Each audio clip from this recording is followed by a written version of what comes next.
The fire had torn through the complex like a starving animal, devouring everything in its path within hours. By the time emergency services had brought it under control, there was almost nothing left of Ryan's apartment. Charred wood, shattered glass, and the acrid stench of melted plastic were all that remained of the place he had called home. When she received his call that night, his voice trembling, hollow, there was no hesitation. She told him he could stay with her for as long as he needed. Family looked out for each other, and Ryan had always been more like a brother than a cousin. His arrival was quiet, humble even, as if he were afraid to take up space. He carried a duffel bag with smoke-stained clothes and a look of disbelief that clung to his face like ash. The first days passed in a blur. He kept to himself mostly. Slept on the couch, offered to help with dinner, took out the trash without being asked. He was soft-spoken, grateful, almost painfully polite.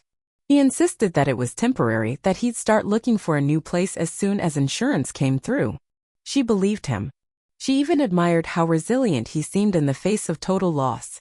He complimented her cooking, thanked her for every small gesture, and never once made her feel uncomfortable. Their routines began to mesh. He would make coffee before she woke, fold the laundry without prompting, fix small things around the apartment that had long been neglected. It felt like having a supportive presence around, someone who genuinely cared. They shared casual evenings on the couch, watching old movies, talking about their childhoods, the fire, and how unpredictable life could be. His presence became familiar, even comforting. Weeks passed, and the urgency that once colored his voice began to fade. He stopped mentioning insurance. Stopped bringing up apartment listings. His duffel bag was replaced with a growing corner of folded clothes in the hallway. Then came a few items in the bathroom, a toothbrush, cologne, his shaving kit. She told herself it made sense, that it was just part of the transition. He was healing, adjusting. But something about it felt more permanent than he let on. There was no specific moment when the arrangement shifted, but little by little, the lines began to blur. He moved from the couch to the guest room with casual authority, saying his back was acting up. He offered to take over grocery shopping and did, but began buying items only he liked, strange teas, specific brands of cereal, snacks she never ate. He started cooking elaborate meals, serving her with a warm smile yet taking subtle control of the kitchen space. He began correcting how she organized her pantry, how she loaded the dishwasher, how she folded her towels. His tone was light, even joking, but there was an edge beneath the humor that made her laugh nervously and comply. At first, she found it charming. He was particular but generous. Helpful even. And wasn't it nice to have someone who cared enough to improve things? But over time, she noticed how he never asked, he simply assumed. He never requested space, he claimed it. Her home, once quiet and orderly, now echoed with a constant low hum of another presence, one that inserted itself everywhere. When she had friends over, Ryan was always there. He never excused himself or gave her privacy. Instead, he engaged, charming and curious, sometimes too curious. He asked her friends pointed questions, made jokes that walked the line of appropriateness, and lingered too long in conversations that weren't his. Her friends teased her, saying he was cute, or such a great housemate.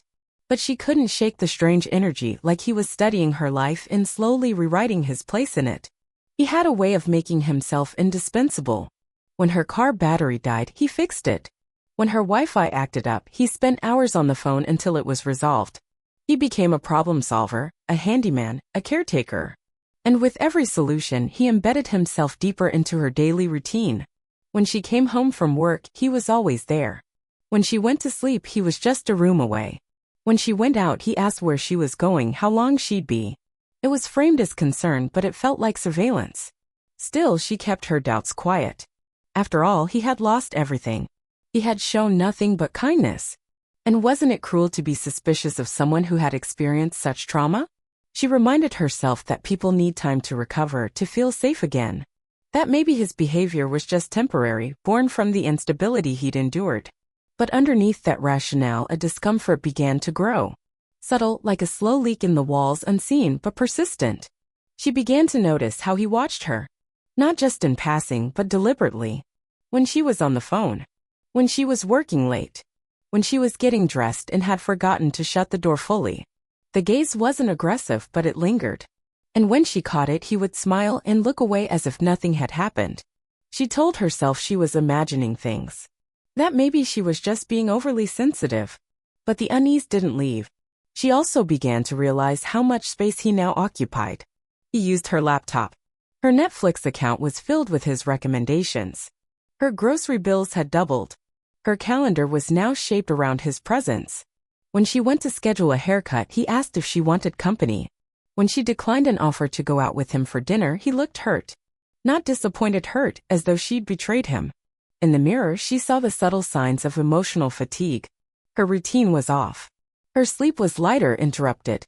Her sense of autonomy had been chipped away, not by malice but by erosion. Every boundary crossed had been paved with gratitude, disguised as closeness, cloaked in familial duty. She hadn't given permission. She had simply stopped saying no. She told herself she would talk to him. Soon. She would set limits. Reclaim space. But each time the moment came, his presence disarmed her. He would make her tea, ask how her day had been, compliment her on something small. And her resolve would falter. And so the days rolled on. Her home no longer felt like a refuge, but a shared space she was slowly being evicted from without a single word. Not physically, but emotionally, psychologically. It wasn't that she didn't feel welcome. It was that she no longer felt in control. And while she hadn't yet admitted it to herself, somewhere deep in her gut, she knew this wasn't about helping her cousin recover anymore. It was about him rewriting the rules of her life, one silent act at a time. Ryan's presence had subtly transitioned from temporary guest to unspoken cohabitant. What had once been a quiet act of kindness on her part now began to resemble an arrangement she had never agreed to, but which had unfolded quietly, naturally, like moss creeping along the corners of a house until the foundations felt softer than they should. He no longer asked permission to do anything. He simply did it, as though he belonged, as though he had always belonged. One morning she noticed her favorite sweater missing from the laundry basket. She found it the next day folded neatly in his closet alongside a few of her hoodies. She brushed it off at first, assuming he had done the laundry for both of them, and misplaced it. But then it happened again. Her t-shirts. A pair of slippers. She saw her things slowly migrate into his space, as if her belongings no longer had a fixed identity of their own, as if the house itself was beginning to forget what was hers and what was his. He began controlling the kitchen entirely. She would go to make breakfast and find the fridge already reorganized, the cabinets filled with different brands of food, spices she never used, and an odd surplus of frozen meat she didn't remember buying. Her preferred items began disappearing. At first she thought it was forgetfulness, perhaps she'd run out. But the pattern was too consistent. Her almond milk replaced with whole milk. Her light salad dressing replaced with thick, calorie-heavy ones. Her clean, minimalist meal prep containers shoved into the back of a drawer. Whenever she mentioned something feeling off in passing, Ryan would disarm the situation with a laugh, or a quick remark about how he was just trying to help. He framed it all as efficiency. Organization. He told her she didn't have to worry about running errands anymore, that he enjoyed doing the grocery shopping. And so slowly she stopped going. He took on more and more of her errands, her routines, her habits, until she realized that the only place she still truly controlled was her bedroom, and even there it no longer felt untouched. He began making changes to the living room. Without asking, he rearranged the furniture, replacing her framed photos with abstract prints he bought online. He even brought in a second-hand leather armchair, large and overbearing, and placed it right in the center of the room like a throne. Her small bookshelf was moved into the hallway to make room. A few of her books vanished entirely. He told her the place looked cleaner, now more balanced. It was all set under the guise of improvement, but it chipped away at her sense of home with every adjustment. When she had guests over, Ryan would make himself part of the conversation before she could even finish introductions. He charmed everyone, quick-witted, attentive, slightly self-deprecating in a way that made him appear humble. Friends often complimented him. They liked how he treated her, how thoughtful he seemed. She felt like a fraud when she nodded and smiled, wondering if they saw the way her smile strained at the edges. She noticed he would linger in the background of every interaction, even when it was meant to be private. She stopped inviting people over as often. It became easier than trying to explain what she herself still didn't understand. When she began seeing someone casually, a coworker who asked her out for drinks, Ryan's demeanor shifted almost imperceptibly. He didn't object outright. Instead, he made comments that carried the weight of warning without sounding overtly possessive. He would casually mention how late she'd gotten home. ask if her new friend had good intentions, jokingly refer to himself as her protector, or call the man she was seeing suspicious. It was subtle enough to avoid direct confrontation, but invasive enough to plant discomfort in her thoughts. She found herself second-guessing her own judgment. Soon after, her phone charger went missing. Then a pair of earrings. Then a private journal she had kept since college. She turned the house upside down and found none of them. When she finally gave up, she found the journal days later, perfectly placed in the center of her pillow, open to a page where she had once written about wanting to move to a new city, alone. There was no note, no explanation. She never confronted him. The message was clear enough. Her workspace at home, once a small desk near the window where she took freelance projects, was quietly dismantled. Ryan said the desk was too cluttered and offered to organize it for her. When she came back, it had been turned into a makeshift minibar, complete with glassware, bottles of liquor she didn't drink, and a tray of coasters. Her laptop had been moved to the dining table. He apologized if it upset her, but claimed it was for the sake of aesthetics. That she'd thank him later. She didn't. But she didn't move it back either. By the end of the second month, the house no longer felt like hers. It was like living inside someone else's skin. She still had her name on the lease, still paid the bills, still woke up in her own bed. But every choice, every breath of space had been quietly negotiated out from under her. Ryan had an uncanny ability to assert dominance without open confrontation. He had weaponized gratitude and comfort, shaped every corner of her life into something that served him. At work, she became more withdrawn. She used to love her job. Used to be known for her energy, her attention to detail. Now she stared blankly at her screen for hours, losing focus easily, jumping at every message notification. Her manager gently asked if everything was okay. She lied and said it was just stress. She couldn't explain the truth because the truth felt absurd. That her cousin, once just a man recovering from a tragedy, had become the quiet tyrant of her entire existence. That he hadn't done anything obviously wrong. That he hadn't hurt her. But he had invaded her life so completely, so intimately, that she no longer recognized where she ended and he began. The worst part was how invisible it all was. She had no bruises, no evidence. Just an endless list of concessions. 1,000 small shifts that, when added together, became something enormous. He hadn't taken over her life with threats or force. He had done it with smiles, shared chores, and borrowed time. And the longer she allowed it, the harder it became to remember the exact moment when she stopped feeling like the host and started feeling like the guest.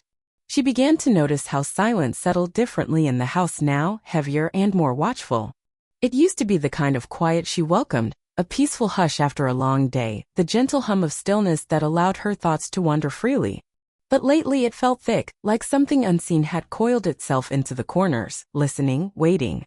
Ryan was always around, even when she couldn't see him. He seemed to float between rooms without making a sound, appearing at unexpected moments, just when she thought she was alone. When she went to make tea, he was already standing by the kettle. When she reached for her keys, he would already be at the door, asking where she was headed. It wasn't just his presence, it was the way he had begun inserting himself into every decision she made. He commented on her wardrobe, favoring long sleeves and conservative cuts, hinting that she looked more professional that way. When she picked out a dress for a friend's party, he raised an eyebrow and said nothing, but the silence was judgment enough. She changed before leaving. He never forbade anything outright. He simply made her feel like she had something to justify. He criticized her eating habits too, subtly, almost lovingly. He started cooking for her every evening, framing it as a gift, as a way to take pressure off her day. But she began to realize that the meals were less about kindness and more about control. He insisted she eat more, even when she wasn't hungry. He watched her reactions, tracked what she did or didn't finish. If she skipped a meal, he would mention it later with mock concern, reminding her she needed strength, that she was forgetting herself. She felt guilt into obedience. Her routine shifted. Her morning jogs became shorter than infrequent until they stopped altogether. Ryan always seemed to need something just as she was about to leave. A question, a favor, a conversation. Sometimes he simply stood by the door, making her feel watched as she tied her shoes. She began to avoid the discomfort by skipping the jog. She told herself it was temporary, that she'd get back into it soon. But days became weeks. And she didn't. Phone calls with friends dwindled. She couldn't speak freely in the house anymore. Every time she tried, Ryan was nearby. His ears perked up at the sound of her voice, and she could feel his attention like a physical pressure. She began stepping outside to talk, but even then he would appear at the window or call her inside under some pretense. When friends asked to come over, she hesitated. She told them she was tired. Busy? The excuses came easily because the truth was more complicated. She didn't want them to see what her life had become. He started going through her mail. At first it was accidental. He brought in the pile and placed it on the counter.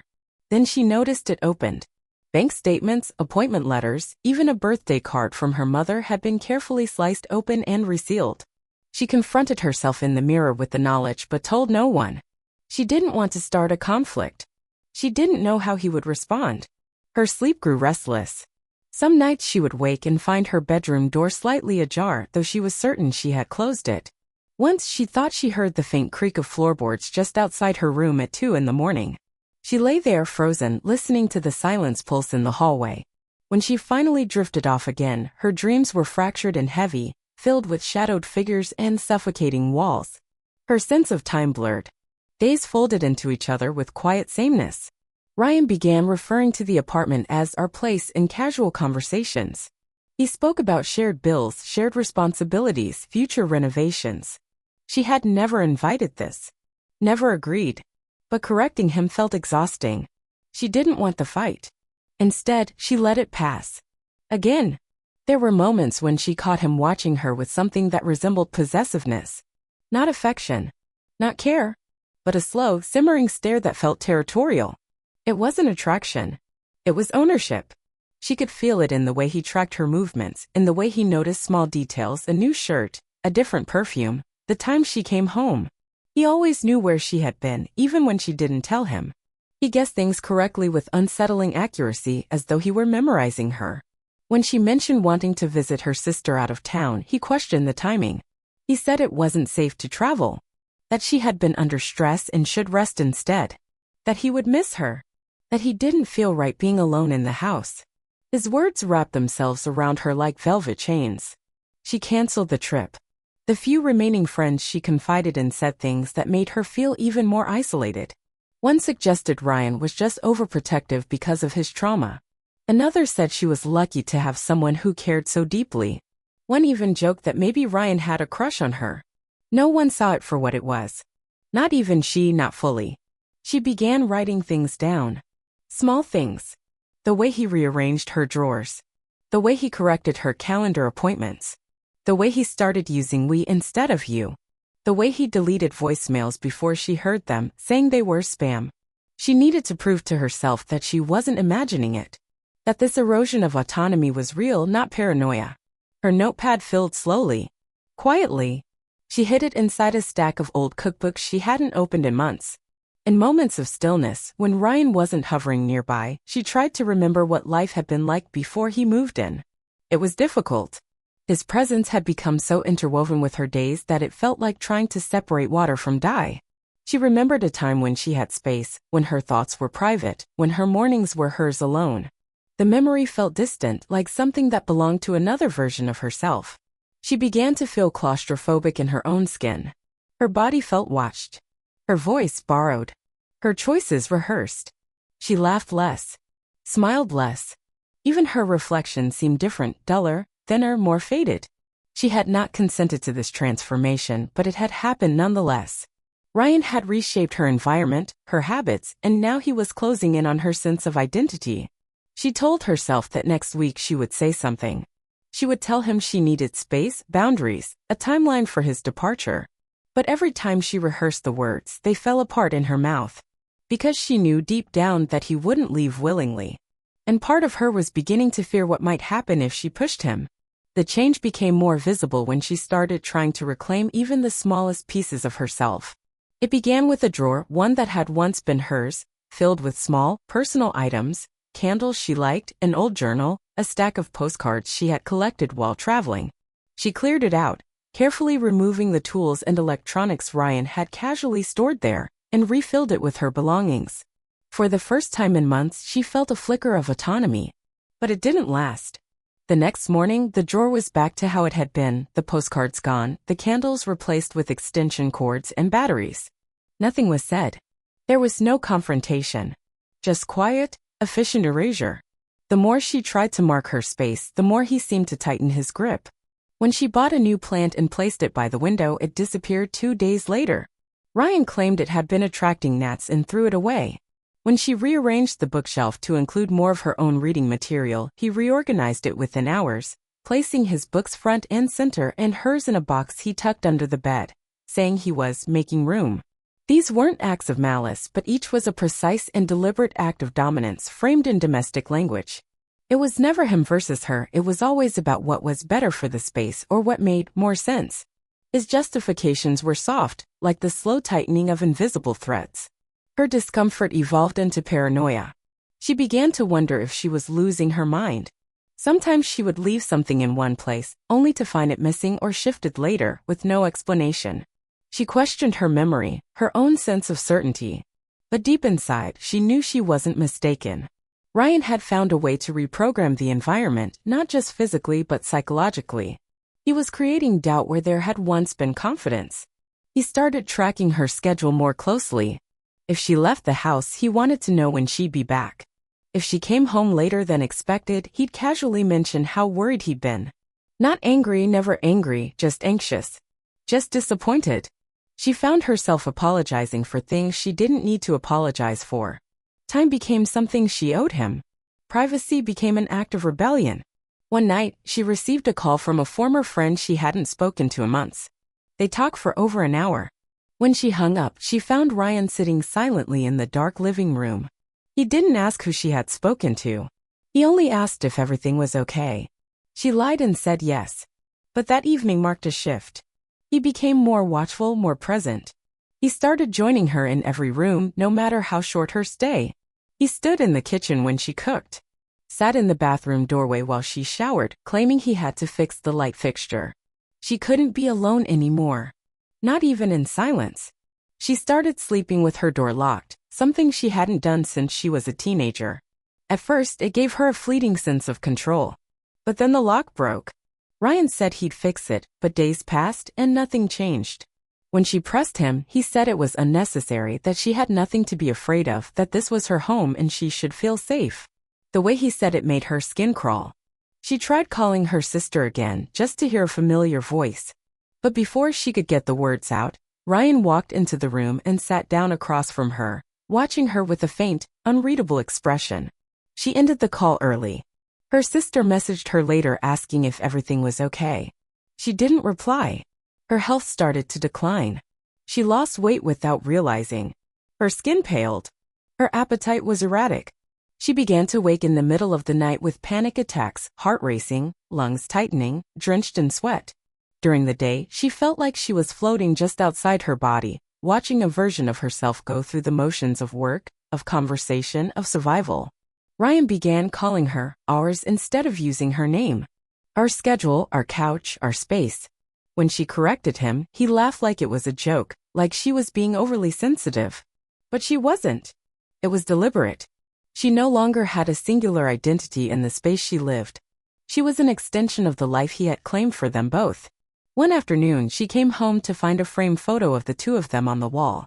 A selfie they had taken months ago, early in his stay. She didn't remember smiling that wide. The photo had been printed and mounted in a thick wooden frame. It was placed right by the entryway. It felt like a monument. A declaration. She stood there for a long time staring at it, not knowing what to do. Taking it down felt dangerous, like poking a sleeping animal. Leaving it up felt like surrender. Even her dreams began to betray her. She dreamed of being trapped in a house with no doors. Of running down endless hallways that led nowhere. Of trying to scream but making no sound. She began waking with bruises she couldn't explain, scratches on her arms, tension in her muscles so tight it left her aching. She stopped trusting sleep. She found herself fantasizing about escape. Not confronting him, just vanishing. Leaving a note. Packing in secret. Booking a one-way ticket. She planned it in her mind in vivid detail. Where she'd go. Who she could stay with. What she could live without. But each time she got close to action, the fear returned. What if he followed her? What if he convinced others she was unstable? What if no one believed her? She began documenting again. Photos. voice memos, screenshots of texts, a folder on a USB drive hidden inside a hollow book. She didn't know what she'd do with it, only that it made her feel like she wasn't invisible. Like she still had evidence that she had once lived a different life, a free life. Ryan's control no longer needed words. It was embedded in the air, in the furniture, in the rhythm of her days. He had made himself a permanent fixture not through force but by slowly removing every alternative. And now when she looked at him, she no longer saw her cousin.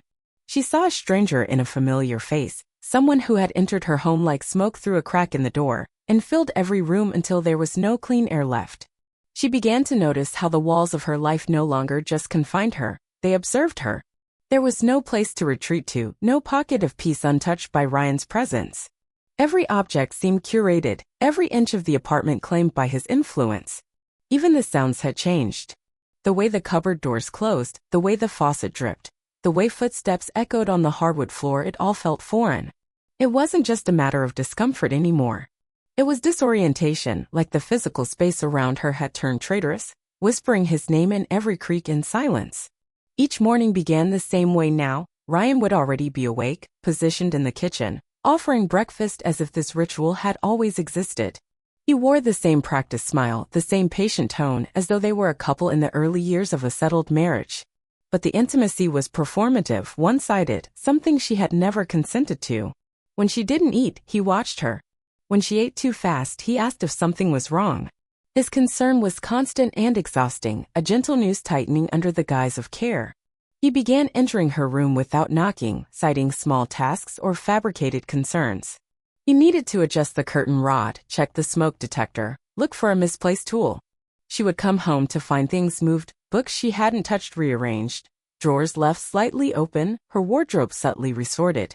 It was hard to determine what was intentional and what was incidental, but the impact was cumulative. She began to feel unsafe even in her own bedroom, a space that had once been her only refuge. Her clothing habits changed.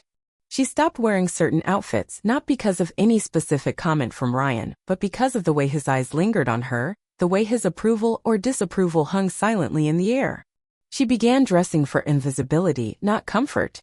Neutral colors, oversized layers, clothing that blurred her outline. The idea of drawing attention made her stomach knot. She felt most at ease when she blended into the background, when she didn't provoke an opinion, when she could pretend not to exist. Social interaction, already sparse, diminished further. Ryan had a way of inserting himself into her phone calls, often standing nearby while she spoke, pretending to be absorbed in something else but always listening. She started answering less frequently. Text messages went ignored. Invitations were declined. Even her coworkers noticed the change. Her replies grew delayed, her tone clipped.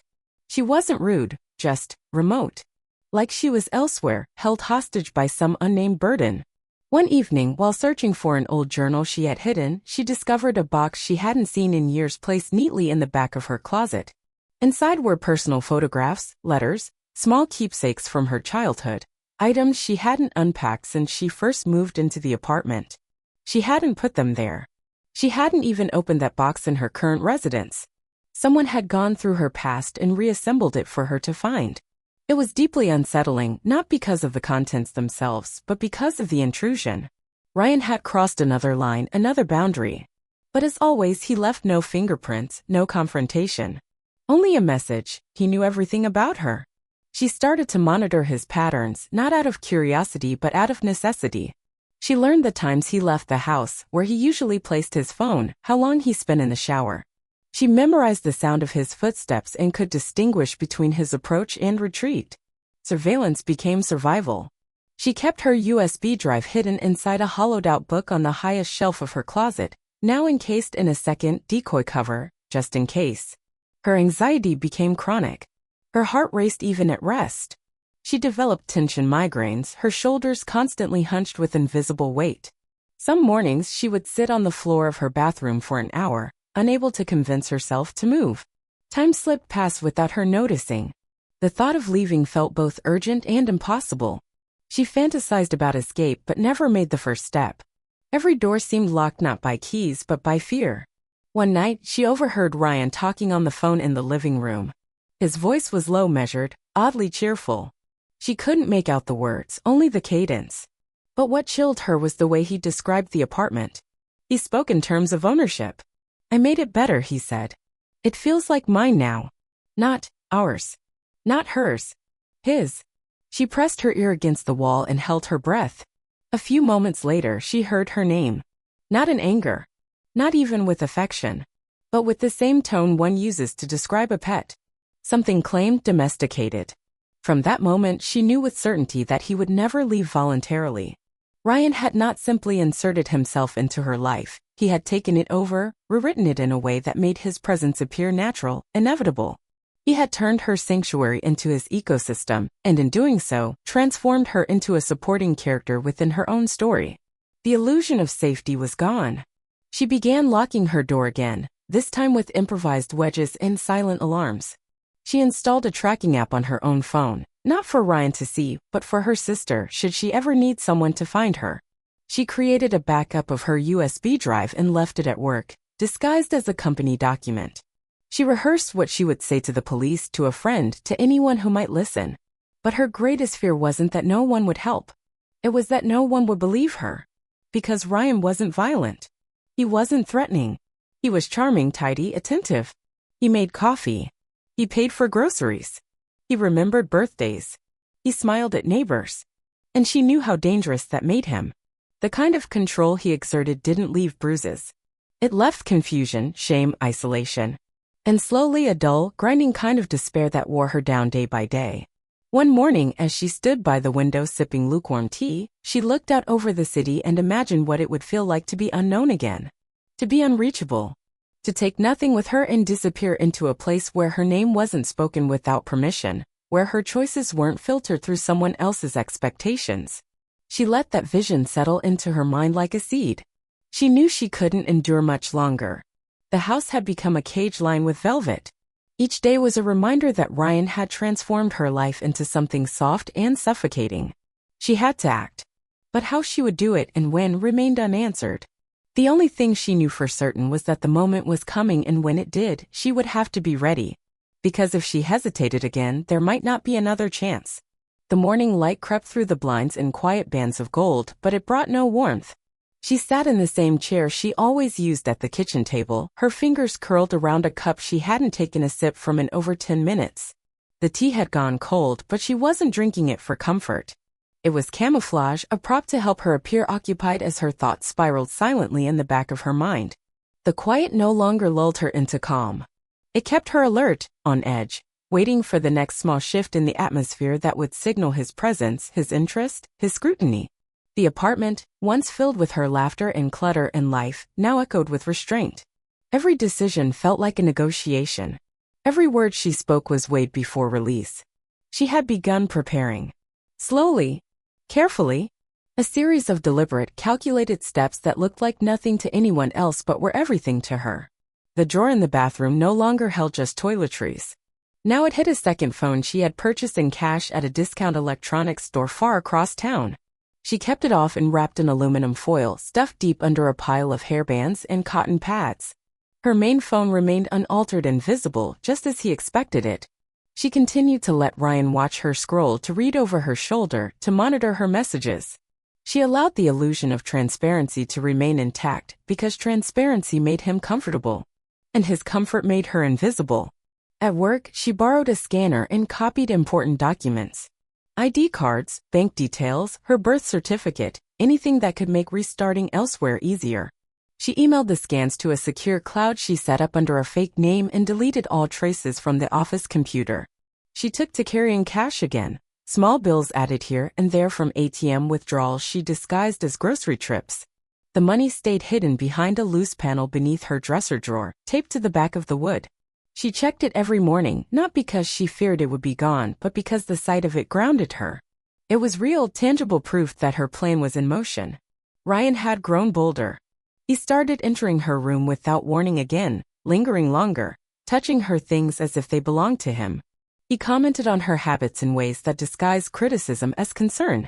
She noticed he now used phrases like, "We're better when you," or "It works best for us if you." He had dissolved the line between their individual identities, co-opting her voice and replacing it with a collective one.